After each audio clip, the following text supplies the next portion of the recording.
Hi guys. We've talked a little bit about epidemics and pandemics, but we've never went into deep detail with it.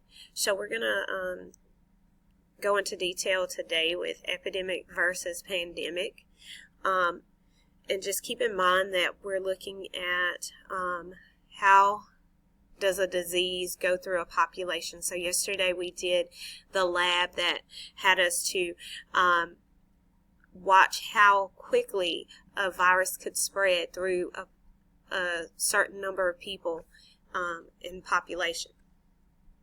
So if we look at an outbreak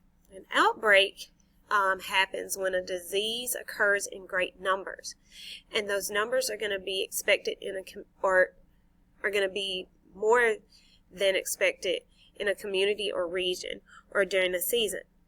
The outbreak may occur in one community. It may extend over a continent, over several countries.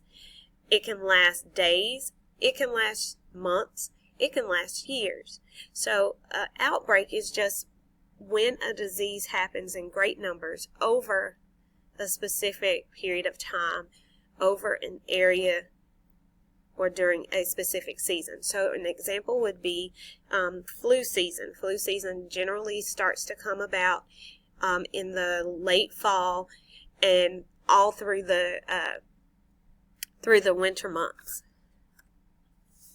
Sometimes a single case of a contagious disease is considered an outbreak. So it could be just that we have a flu virus going around. It could be a stomach bug going around, and that would be considered an outbreak. So this year we saw several cases where students missed school due to a stomach bug. That's an outbreak. We can also see outbreaks cover a big area, and we consider those epidemics, or specifically a pandemic, which would be over a bigger area. An epidemic is going to be an illness or some type of health-related issue that shows up in more cases than would normally be expected. So a flu episode in a particular area could be considered an epidemic. Epidemics happen, and epidemics can sometimes fizzle out of the population, so you may not see it over a specific amount of time. So an example would be the H1N1 virus that started as an epidemic and could have potentially led to some type of pandemic. An epidemic also occurs when an infectious disease spreads rapidly to many people.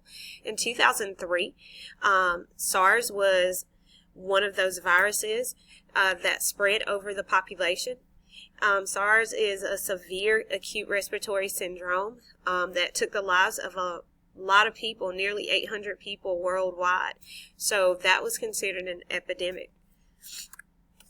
Epidemic and pandemic are similar in their terms, but the difference is going to be in the number and how far does that particular disease spread. So there are two main differences between an epidemic and a pandemic, and this is how you tell the difference. A pandemic affects a far higher number of people than an epidemic, so the numbers would be higher than an epidemic. A pandemic also refers to how much larger region being affected, so to a bigger area. So it may be over like a number of continents instead of a specific region. How would an epidemic become a pandemic? So if we look at different ways that diseases spread, when people travel to different continents, they can take that infectious disease with them. Ways it can spread to other continents is by airplane, boat, animals migrating.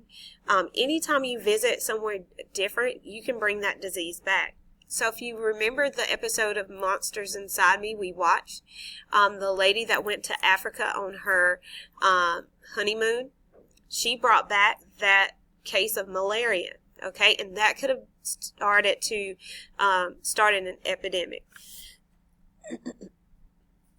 Keep in mind that an epidemic is not worldwide, so malaria can reach epidemic levels in a region of Africa, but it is not a threat globally.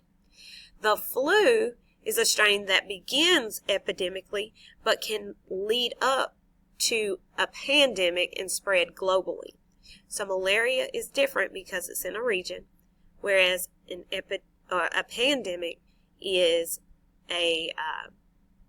bigger and over a bigger area, so it's globally. All right, to finish up, in 1918, the Spanish flu and the Black Plague were extreme cases of pandemics. That pandemic doesn't necessarily mean that millions of deaths resulted in that. It just means that geographically it covered a wide spread. So if you look at this particular map, that Spanish flu resulted in 675,000 deaths in the U.S. and nearly 50 million deaths worldwide. So it's just going to depend on how big or how much of an area that particular infectious disease covers.